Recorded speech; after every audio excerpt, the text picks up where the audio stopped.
The rain came down in sheets that Tuesday afternoon, turning Fifth Avenue into a river of umbrellas and honking taxis. Marcus Ashford stood under the awning of his favorite coffee shop, watching the chaos unfold while his driver circled the block for the third time. He ducked inside to escape a particularly aggressive journalist who'd been hounding him about his latest real estate acquisition, a historic building in Brooklyn that preservationists wanted saved and developers wanted demolished. At 38, Marcus had built an empire worth over $3 billion, but lately every victory felt hollow. 6 months. That's how long it had been since the divorce papers were finalized. 6 months since Victoria had walked out of their penthouse with nothing but her personal belongings and her pride.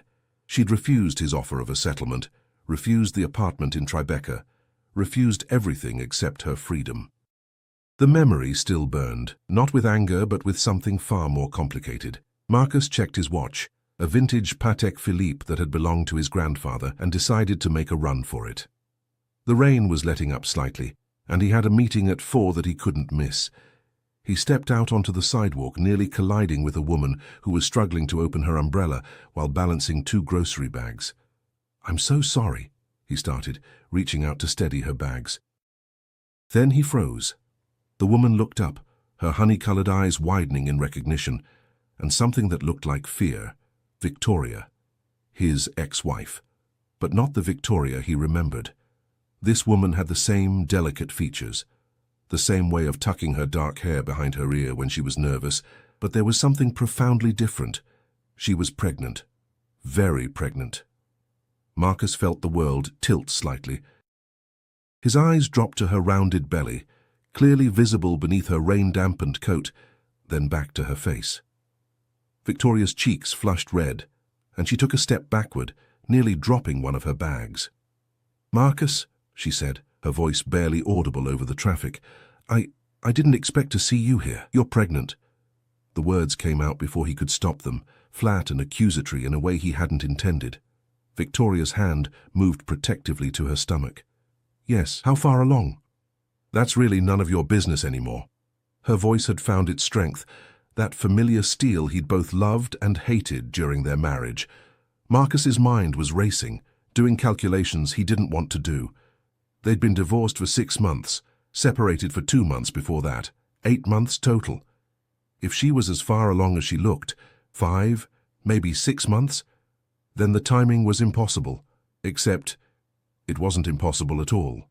It was perfectly, devastatingly possible, but that couldn't be right. Victoria was infertile. They'd spent 3 years trying to conceive, 3 years of specialists and tests and treatments that left them both emotionally bankrupt. The diagnosis had been clear: severe endometriosis, damaged fallopian tubes, less than a 2% chance of natural conception. The doctors had recommended IVF, but after 2 failed rounds that cost them a fortune and nearly destroyed what was left of their marriage, they'd given up. The infertility had been the beginning of the end.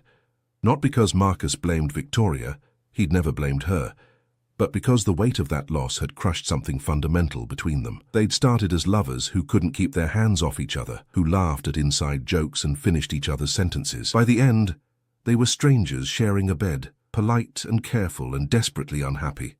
"This is crazy," Marcus said, his voice rough. "The doctors said you couldn't." "I know what the doctors said." Victoria shifted her bags, her jaw set in that stubborn way he remembered too well.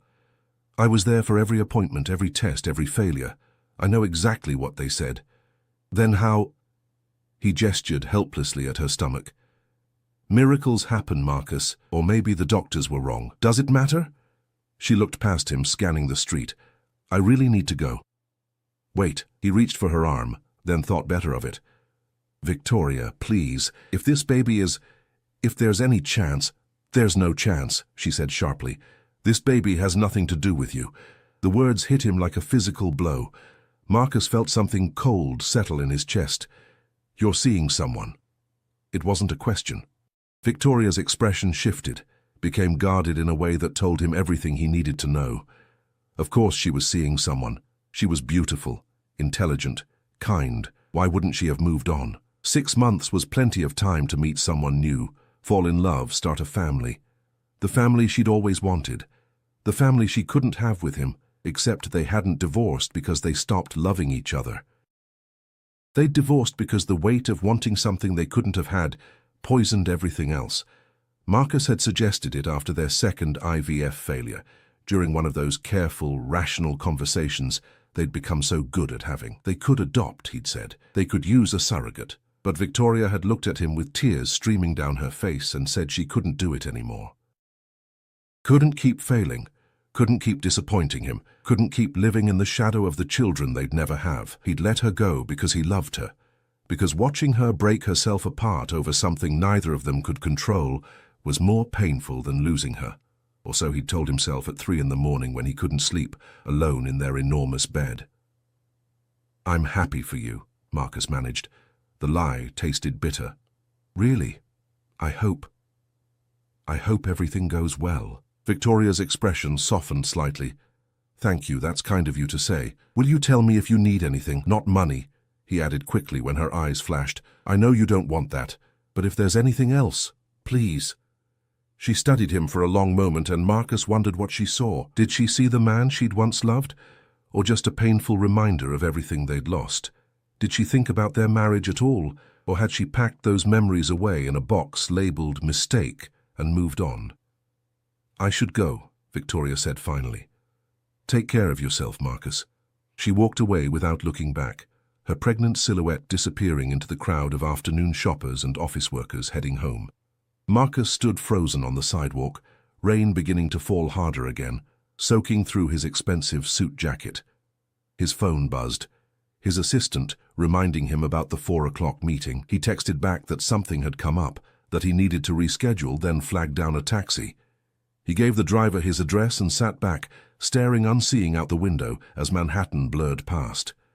Victoria was pregnant. After years of being told it was impossible, after their marriage had crumbled under the weight of that impossibility, she was going to have a baby with someone else. The timing gnawed at him. 6 months pregnant, maybe. Which meant she'd gotten pregnant right around the time of the divorce, maybe even before. Had she been seeing this other man while they were still married? Had she lied about the infertility? No. That was paranoid and cruel. Victoria wasn't a liar.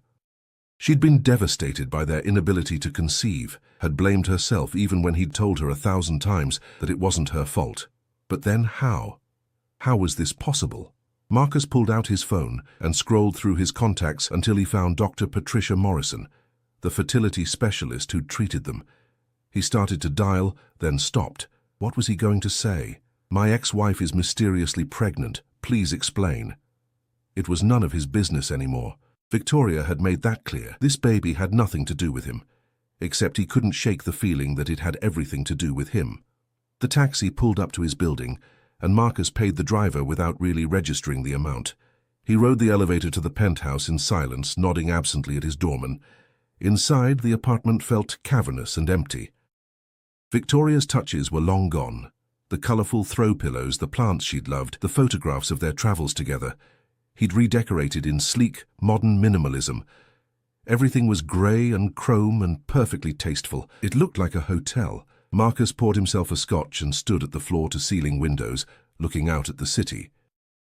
Somewhere out there, Victoria was probably arriving home, putting away her groceries, maybe talking to her new boyfriend about the awkward encounter with her ex-husband, maybe laughing about it, or maybe not laughing at all. He thought about the look on her face when she'd seen him. Not just surprise, but fear, and the way her hand had moved protectively to her stomach, as if shielding the baby from him. From what? What did she think he would do? Unless there was something she wasn't telling him, something about this pregnancy that she didn't want him to know. Marcus drained his scotch and made a decision. He needed answers, and he knew exactly where to start. Marcus didn't sleep that night. He lay in bed staring at the ceiling, watching the play of headlights from the street below create shifting patterns across the white expanse. Every time he closed his eyes, he saw Victoria's face, the fear, the defensiveness, the way she'd protected her belly as if he were a threat. At 6 a.m, he gave up on sleep and went to his home office. He had files there, stored in a locked cabinet that he'd never quite gotten around to clearing out. Medical records from their fertility treatments. He pulled them out now, spreading them across his desk, reading through reports he'd tried to forget. Dr. Morrison's notes were thorough and clinical. severe endometriosis, bilateral tubal damage, multiple failed ovulation induction cycles, 2 failed IVF attempts. The prognosis had been clear. Natural conception was highly unlikely, and even with assisted reproductive technology, their chances were poor. Victoria's condition was chronic and progressive. The doctor had recommended moving to donor eggs or surrogacy. Marcus remembered that conversation. It had taken place in Dr. Morrison's office on a grey February morning, almost 2 years ago. Victoria had sat perfectly still, her hands folded in her lap, while the doctor delivered the news. Afterward, in the car, she'd finally broken down, sobbing so hard she'd made herself sick. Marcus had held her while she cried, feeling helpless and furious at a situation neither of them could control. They'd tried IVF anyway, twice. Both times Victoria had endured weeks of hormone injections that left her bloated and emotional. Both times they'd waited with desperate hope for the pregnancy test. Both times it had been negative. The second failure had happened 14 months ago. A week later, Victoria had moved into the guest room. 2 months after that, Marcus had suggested the divorce. He picked up his phone and called Dr. Morrison's office, leaving a message with the answering service. Then he showered, dressed, and went through the motions of his morning routine, though nothing felt real. At 9 o'clock, his assistant called to confirm his rescheduled meetings.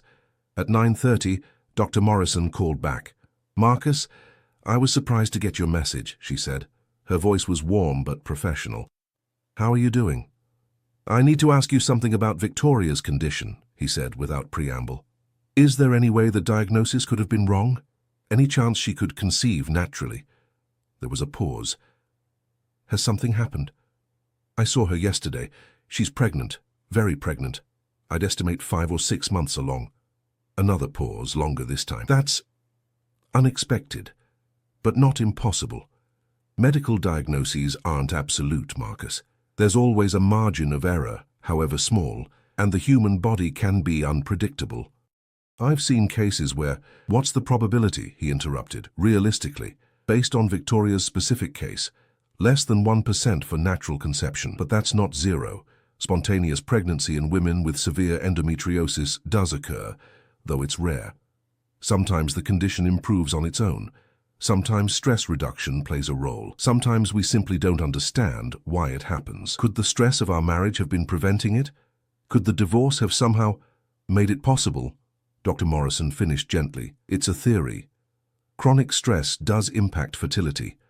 But I don't want to give you false hope or false guilt, Marcus. If Victoria is pregnant, it could be natural conception, or it could be that she pursued IVF with another clinic, or used donor eggs, or any number of scenarios. Have you asked her?" "She says the baby isn't mine." "Then perhaps you should respect that." Marcus ended the call feeling no better than before. He tried to focus on work. He had a conference call about the Brooklyn development at 11, but his mind kept wandering. Finally, at noon, he did something he wasn't proud of. He called his head of security, a former detective named Robert Chen. "I need you to look into something for me," Marcus said, discreetly. "Of course, Mr. Ashford. What do you need?" "Information on my ex-wife, Victoria Ashford. She went back to her maiden name, Victoria Hart. Where she's living, where she's working, who she's been seeing." He paused, hating himself. "I need to know about the father of her baby." "Understood. I'll have something for you by end of day." Marcus hung up and immediately felt sick. This was wrong. He was invading Victoria's privacy, crossing boundaries that had no business being crossed. But he needed to know. The timing was too coincidental. The pregnancy too impossible. Something wasn't adding up. The rest of the day dragged by in a blur of meetings and phone calls that Marcus barely registered. At 6 o'clock, Robert Chen appeared at his office door with a tablet and a troubled expression. "That was fast," Marcus said. "The basic information was easy to find," Chen said carefully, "but there are some complications." "Show me." Chen set the tablet on the desk. "Victoria is living in a modest apartment in Brooklyn. She's been working as a freelance grant writer, primarily for non-profit organizations. Financial records show she's been living very simply. No expensive purchases, no trips, no indication of support from a partner." "What about the father?" Chen hesitated. "That's the complication. There's no indication that she's been in a relationship. No social media presence showing a partner. No one entering or leaving her apartment regularly, except for a neighbor who brings her groceries occasionally, an elderly woman named Mrs. Patterson. No credit card charges for dinners out. No shared expenses. No evidence of anyone else being involved in her life.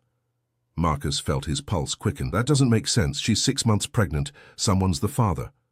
I contacted a few of her friends, very carefully, posed as a journalist, doing a piece on her non-profit work. They all said the same thing. Victoria's been keeping to herself since the divorce. One friend mentioned she seemed different a few months ago, said she was glowing and seemed happier, but Victoria wouldn't talk about why. Another said Victoria had mentioned something about a miracle, but wouldn't elaborate. A miracle, Marcus repeated slowly. Chen cleared his throat. There's one more thing. I pulled her medical records. Don't ask me how. She's been seeing an obstetrician at Mount Sinai.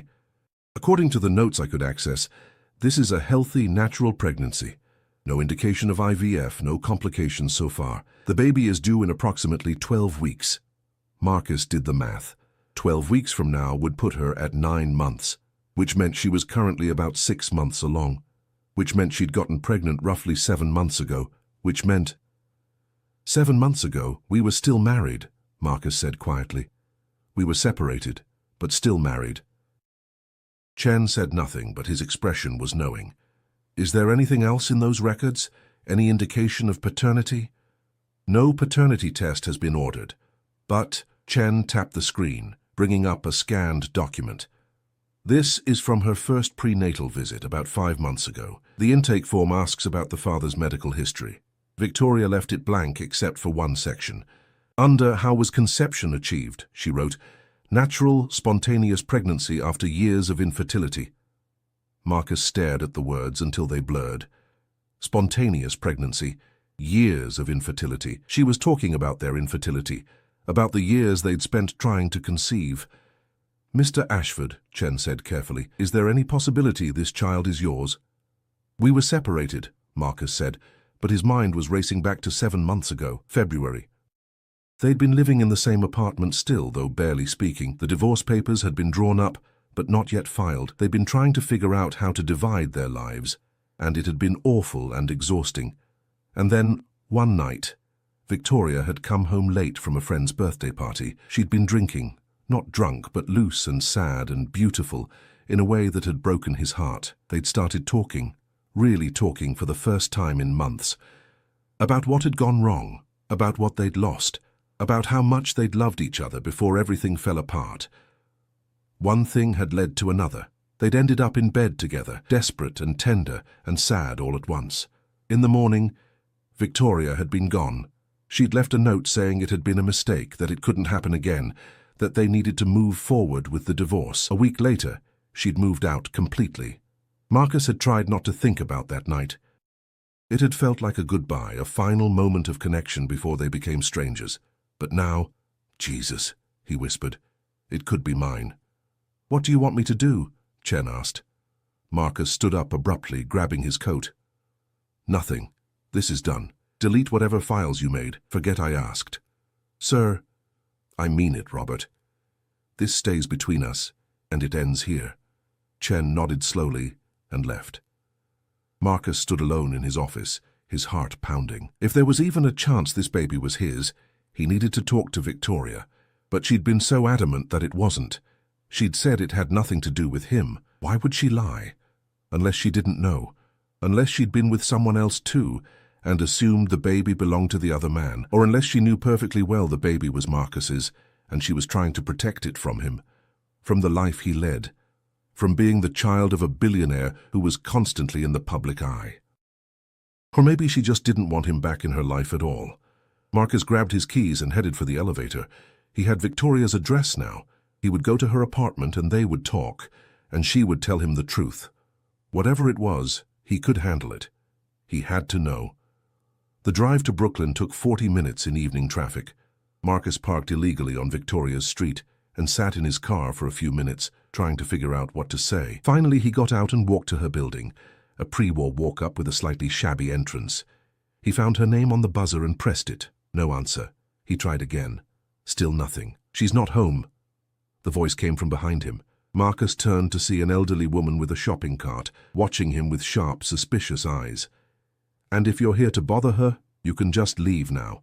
"I'm not here to bother her," Marcus said. I'm a friend." "Do you know when she'll be back?" The woman, Mrs. Patterson, he guessed, looked him up and down, taking in his expensive suit and watch. "Friend, huh? Funny, she's never mentioned you, and she's mentioned being very careful about who she lets into her life these days. My name is Marcus Ashford, I'm her ex-husband." Recognition flickered in the woman's eyes, followed by something that looked like anger. "Oh, you're the one who broke her heart." The words stung more than they should have. "Is she okay? Please, I just need to know she's all right." Mrs. Patterson studied him for a long moment. Finally, she said, "She's at the hospital, Mount Sinai. She went into early labor this afternoon." Marcus's heart stopped. "Early labor? But she's only 6 months." 28 weeks, Mrs. Patterson said sharply. "The baby's too early. They called an ambulance around 3 o'clock. I wanted to go with her, but she insisted she'd be fine alone." The elderly woman's voice cracked slightly. "That girl is always alone, always insisting she's fine when she's clearly not." Marcus was already moving toward his car. "Which entrance? Emergency?" "Labor and delivery, 5th floor," Mrs. Patterson called after him. "And you tell her Doris is coming as soon as my daughter can drive me there." The drive back to Manhattan was a blur of honking horns and red lights that Marcus barely registered. His mind was stuck on one terrifying fact. 28 weeks was dangerously premature. Babies could survive at that gestation, but they faced serious complications. Respiratory problems, developmental delays, weeks or months in the NICU. Victoria must be terrified. He abandoned his car with the valet at Mount Sinai's main entrance and ran to the elevators. The 5th floor was quieter than he expected. Soft lighting, muted colors, the antiseptic smell that all hospitals shared. He approached the nurse's station, trying to catch his breath. "I'm looking for Victoria Hart," he said. "She was brought in this afternoon in premature labor." The nurse, a middle-aged woman with kind eyes, checked her computer. "Are you family?" "I'm her husband." The lie came automatically, and he didn't correct it. "Is she okay? Is the baby—" "She's stable. The doctors managed to stop the contractions with medication. Ms. Hart is on bed rest and being monitored closely." The nurse studied him more carefully. "She didn't have you listed as an emergency contact. She actually didn't list anyone." "We're separated," Marcus admitted. "It's complicated, but please, I need to see her, even if it's just for a moment." The nurse's expression softened. "Room 517. But if she asks you to leave, you leave. Stress is the last thing she needs right now." Marcus found the room with shaking hands.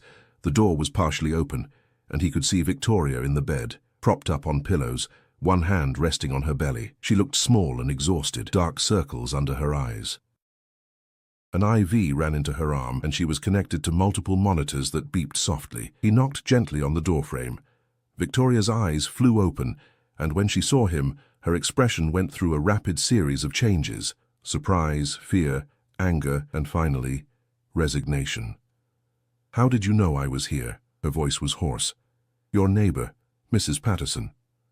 Marcus took a hesitant step into the room. "She said you went into early labor." "Victoria, I'm so sorry. Are you okay? Is the baby—" "We're both fine. The contractions stopped. I'm on medication and strict bed rest." She looked away from him. "You shouldn't be here, Marcus." "I know. But I couldn't stay away. Not when I heard you were in the hospital." He moved closer, pulling up a chair beside her bed.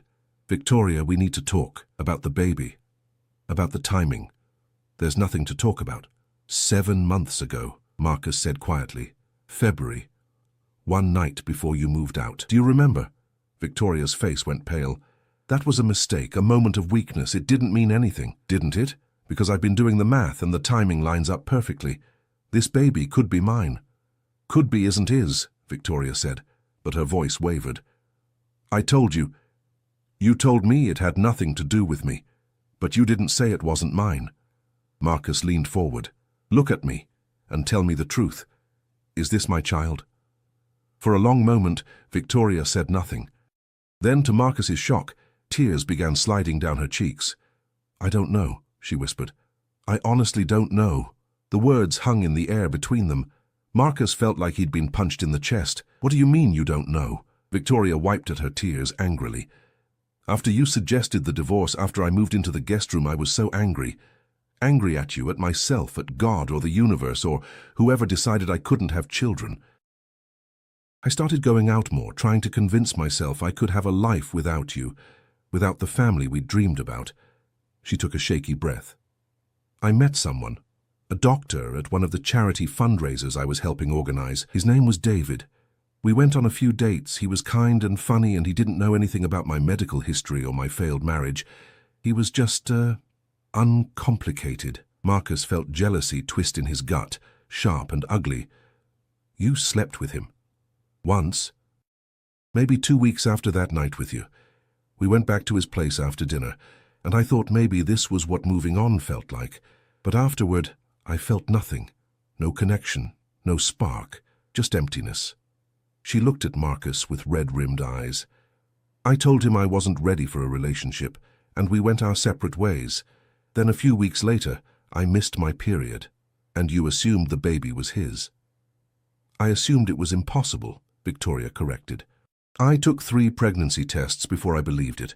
Then I went to the doctor and she confirmed it. A miracle, she called it.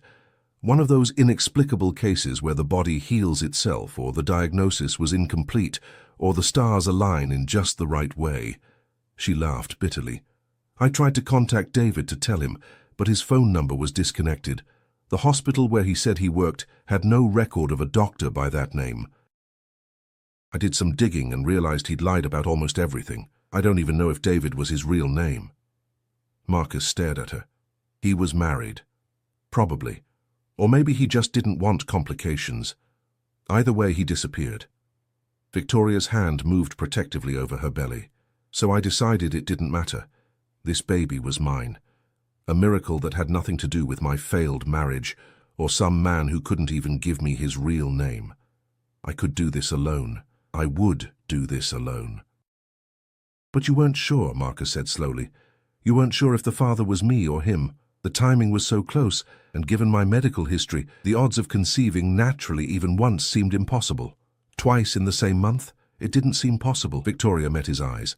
I convinced myself it had to be David's baby, because if it was yours, if it was mine, everything would get complicated. If it was yours, it would mean we'd created the child we'd wanted for so long, but only after we'd destroyed our marriage trying to have it.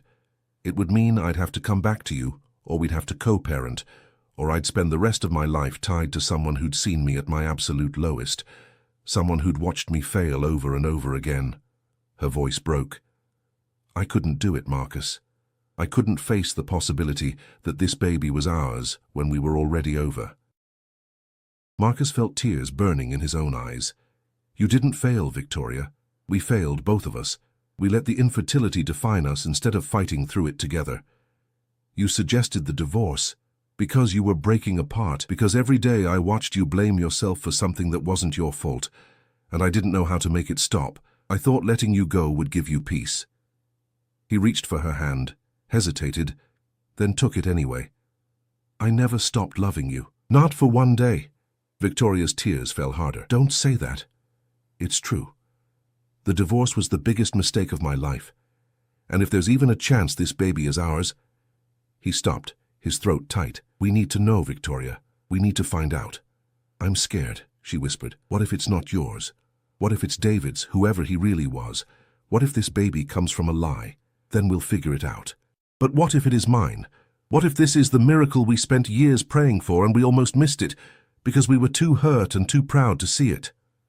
Marcus squeezed her hand gently. Please, let me be here. Let me help, at least until we know for sure. Before Victoria could answer, the door opened and a doctor entered. A woman in her 50s with silver-streaked hair and a calm, authoritative presence. Ms. Hart, I'm Dr. Jennifer Walsh. I'm the perinatologist overseeing your care. She glanced at Marcus. And you are?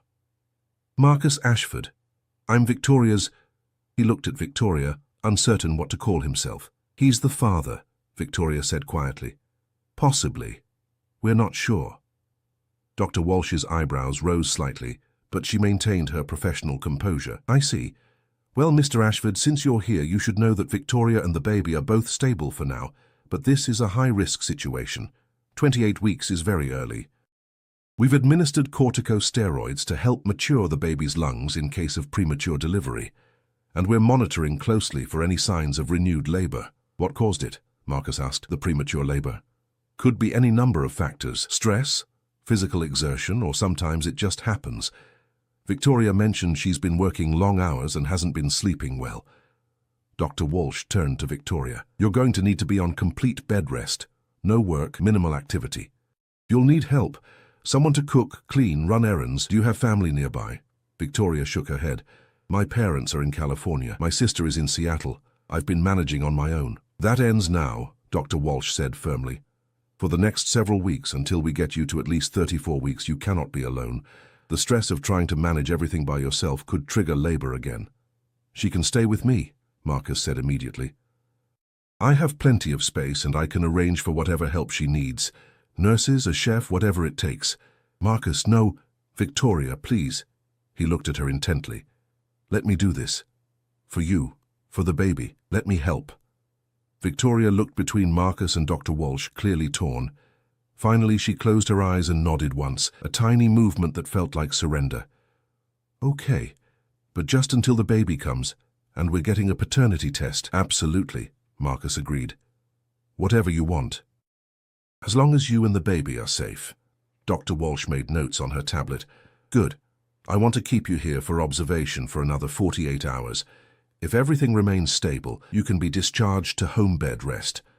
Mr. Ashford, I suggest you use that time to prepare accommodations for Ms. Hart. She'll need a comfortable space on the main floor if possible. Stairs are discouraged, and I'll have the nursing staff give you a list of warning signs to watch for. After the doctor left, Marcus and Victoria sat in silence for a moment. Finally, Victoria spoke, her voice exhausted. This is crazy. 2 days ago, I was alone and fine with it. Now you're moving me into your penthouse, and we're waiting to find out if you're the father of my baby. Not crazy, Marcus said softly. Just unexpected, like this whole pregnancy. He stood, still holding her hand. I'm going to take care of everything. You just rest. Focus on staying healthy and keeping that baby inside for as long as possible. What if the test says you're not the father? Victoria asked, and Marcus could hear the fear in her voice. What happens then? Marcus looked at her for a long moment, at this woman he'd loved and lost and never stopped thinking about, at the curve of her belly where a baby, maybe his baby, was fighting to grow strong enough to face the world. Then I'll help you anyway, he said simply. Because whether this baby is biologically mine or not, you're still someone I care about, someone I never should have let go, and that baby deserves the best possible start in life. He paused. But Victoria, I think we both know the truth. I think we've known it all along. Victoria's tears started again, but this time she didn't pull her hand away. She held on tight, like someone who'd been drowning and had finally found something solid to cling to. 2 days later, Marcus's driver pulled up to the hospital entrance with a wheelchair already arranged. Victoria had protested she could walk perfectly fine, but Dr. Walsh had been adamant. Every precaution mattered now. The penthouse had been transformed.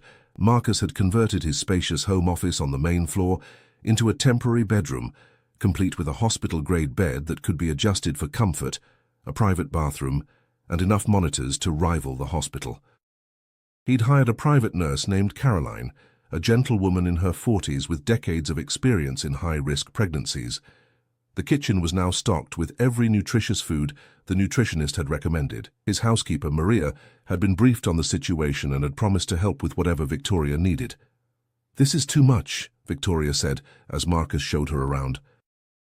She looked tiny and overwhelmed, one hand resting on her belly as she took in the expensive equipment and pristine accommodations. It's exactly enough, Marcus countered. Caroline will be here during the day. I'll be here at night. Maria can help with meals and anything else. All you have to do is rest and let that baby grow. What about your work? You can't just put your entire life on hold for me. Watch me. Marcus guided her gently to the bed. I've moved all my meetings to video calls. Anything that requires my physical presence can wait. Right now, you and this baby are my only priority. Over the next week, they fell into an unexpected routine.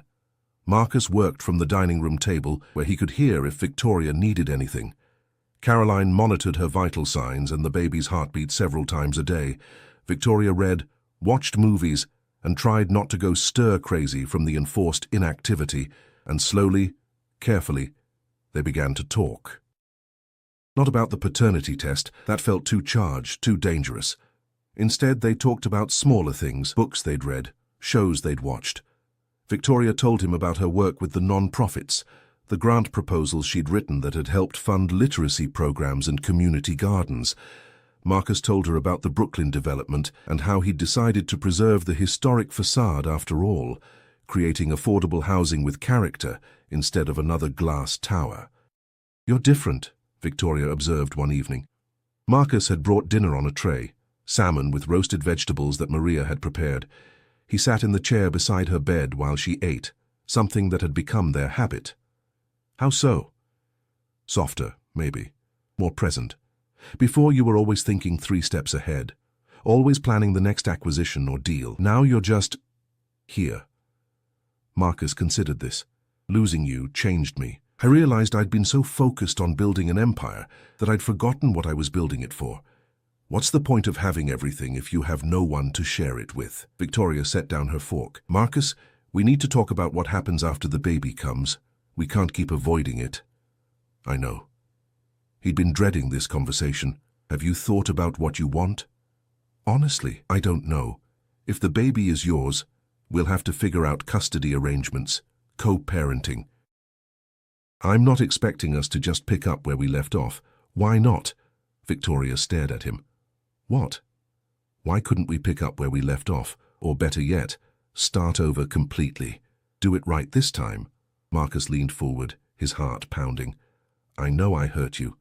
I know I suggested the divorce when I should have fought harder for us. But Victoria, these past 2 weeks with you have been the happiest I've been in years. Not because of the baby, but because of you. Because I get to have breakfast with you and hear about your day and fall asleep knowing you're safe under the same roof. I don't want that to end. You're only saying this because I'm pregnant." "I'm saying this because I never stopped loving you," Marcus said fiercely. "The pregnancy just gave me an excuse to be near you again, to remember what we had before everything fell apart. And yes, if this baby is mine, I want to be a father. I want to be there for every feeding and diaper change and first word. But even if the test says I'm not the biological father, I still want you back. I still want us." Tears spilled down Victoria's cheeks. "I'm scared. What if we try again and it falls apart? What if the same problems come back?" "They won't, because we're different people now. We've both learned what it's like to lose each other, and I promise you, I will never take you for granted again." He reached for her hand.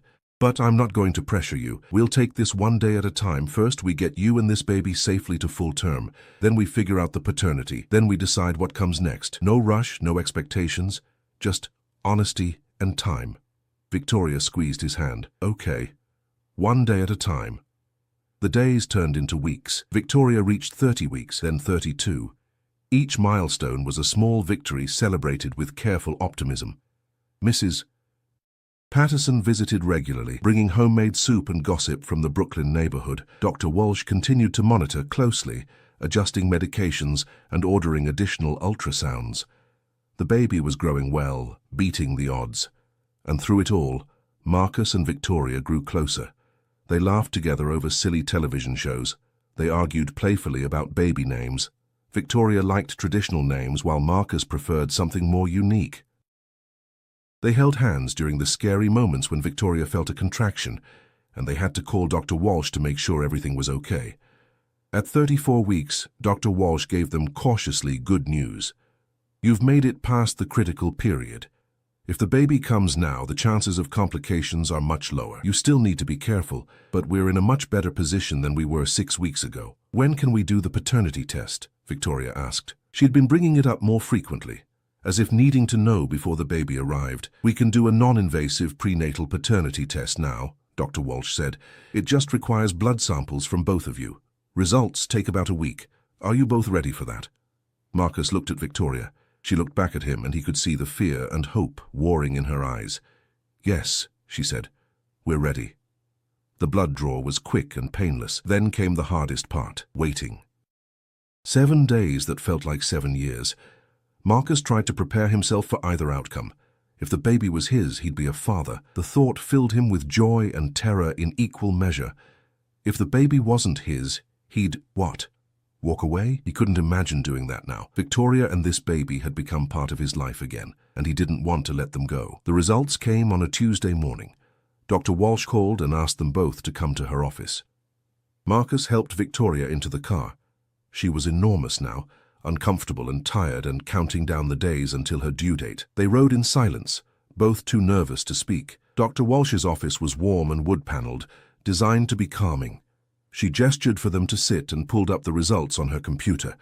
Marcus felt Victoria's hand find his, gripping tight. "The test is conclusive," Dr. Walsh said. "Marcus, you are the biological father. Probability of paternity is 99.9%. The world seemed to stop. Marcus heard Victoria make a small sound. Half sob, half laugh. He couldn't breathe, couldn't think. He was going to be a father. This baby that Victoria had been carrying, this miracle child that had survived against all odds, was his. "Oh my God," Victoria whispered. "Oh my God, Marcus, it's yours. The baby is yours." Marcus turned to her, and suddenly they were both crying and laughing, holding each other as carefully as her pregnant belly would allow. All the pain and loss and heartbreak of the past years seemed to crystallize into this one perfect moment of clarity. They'd made this baby together during one night of desperate connection, and somehow, impossibly, it had survived when all the planned attempts had failed. "We're having a baby," Marcus said, his voice breaking. "Victoria, we're having a baby." "I know," she sobbed. "I can't believe it. After everything, after all those years of trying, it was always supposed to be you and me," Marcus said. "This baby was just waiting for the right moment." Dr. Walsh discreetly left them alone for a few minutes. When she returned, she was smiling. "I have one more piece of news. The ultrasound this morning showed the baby has moved into position. Given that you're at 36 weeks now and everything looks good, we could potentially schedule a C-section for next week if you'd like, or we can wait for natural labor. It's your choice." Marcus looked at Victoria. "What do you want?" Victoria thought for a moment, then smiled. A real smile, bright and joyful in a way Marcus hadn't seen in years. "Let's wait. This baby has beaten every odd to get here. I think we should let them decide when they're ready to meet us." 4 days later, at 3 in the morning, Victoria woke Marcus with a gentle shake. "It's time," she said, her voice calm despite the obvious contraction that made her wince. "The baby's coming." The delivery was long and difficult, but Victoria was strong. Marcus stayed by her side the entire time, holding her hand, whispering encouragement, falling more in love with her with every passing hour. And finally, at 2:47 p.m. on a sunny Thursday afternoon, their daughter came into the world. She was tiny but healthy, with a powerful set of lungs that she demonstrated immediately. The doctors checked her over and declared her perfect. 7 pounds, 3 ounces of absolute miracle. When the nurse placed her in Victoria's arms, Marcus watched his ex-wife, his soon-to-be wife again, if he had anything to say about it, cradle their daughter with tears streaming down her face. "She's perfect," Victoria whispered. "She's absolutely perfect." "She looks like you," Marcus said, touching one tiny hand. His daughter's fingers wrapped around his thumb with surprising strength, and he felt his heart crack open, in a way he'd never experienced before. "What should we name her?" Victoria asked. They'd discussed names but never settled on one, as if they'd been waiting to meet her first. Marcus looked at his daughter, at her dark hair and tiny nose, and the way she seemed to already be studying the world with serious eyes. "Hope," he said softly. "Her name should be Hope. Because she gave us hope when we'd lost it all." Victoria's tears fell harder, but she was smiling. "Hope Victoria Ashford. It's perfect." 3 months later, Marcus and Victoria stood in a small ceremony room at City Hall, surrounded by a handful of close friends and Mrs. Patterson, who'd insisted on being there. Hope was asleep in her grandmother's arms. Victoria's mother had flown in from California and refused to leave. "This is crazy," Victoria had said that morning as she'd adjusted her simple white dress. "We're remarrying before we've even finished processing the first divorce emotionally." "Life's crazy," Marcus had replied, kissing her forehead. "But I'm not waiting another day to make you my wife again, not when I've already wasted too much time." Now, as the officiant pronounced them husband and wife for the second time, Marcus pulled Victoria close and kissed her with all the love and gratitude and wonder he'd been holding in his heart. They'd lost each other once, but they'd found their way back, and this time they'd build their life on stronger foundations, on honesty and communication, and the knowledge that some miracles were worth waiting for. "Ready to go home?" Marcus asked when they finally pulled apart. Victoria looked at Hope, now awake and watching them with wide, curious eyes. Then she looked at Marcus, and her smile was radiant. "Yes, let's go home." They walked out of City Hall into the bright afternoon sunshine, a family bound not just by biology, but by choice. The future stretched before them, uncertain and beautiful and full of possibility. And for the first time in years, Marcus felt complete. Sometimes the greatest love stories weren't about finding someone new. Sometimes they were about finding your way back to the person you'd never stopped loving.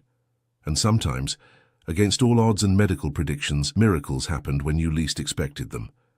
Marcus had found his ex-wife pregnant 6 months after their divorce,